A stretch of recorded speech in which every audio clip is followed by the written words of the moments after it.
আসসালামু আলাইকুম। আমি barrister Ashraf Rahman, advocate, Bangladesh supreme court. আমাদের সমাজে একটি ভ্রান্ত ধারণা আছে যে কোর্ট ম্যারেজ মানেই মূল বিয়ে।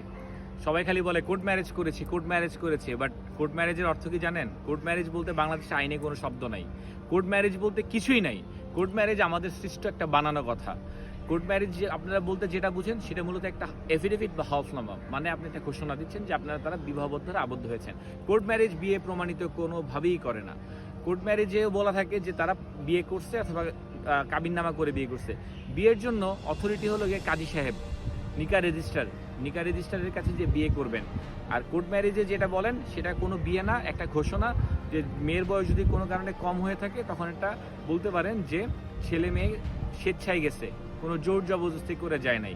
আর কোর্ট ম্যারেজ, কোর্ট কিন্তু কোনোদিন বিয়ে কিন্তু কোনোদিন কোর্টে হয় না।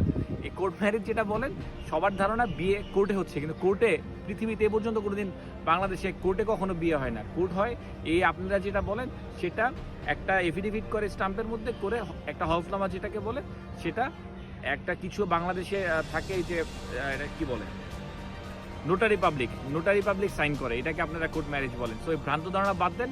এই কোর্ট ম্যারেজগুলো সেই হলফনামা অথবা এফিডেভিটগুলো ম্যাক্সিমাম ক্ষেত্রে হয় মেয়ের বয়স যখন কম থাকে বা মেয়ের ফ্যামিলি যখন মানে না, পালায় বিয়ে করে, পালায় যায়, এই একটা ঘোষণা দেয় যে আমি তাকে জোরপূর্বক নিয়ে নেই। But this is not a marriage. আপনি বিশ্বাস করেন আমি full time practising lawyer of the supreme court of Bangladesh, খোসনিয়ত মামলা করছি, ছেলে মেয়ে কম বয়সে পালিয়ে যাচ্ছে, মেয়ের পরিবার মামলা দিচ্ছে। কোর্ট ম্যারেজ এটা আদালতও দেখানো যায় না ইনফ্যাক্ট। তো বিয়ে বলতে কাবিননামা থাকতে হবে। ধন্যবাদ সবাইকে।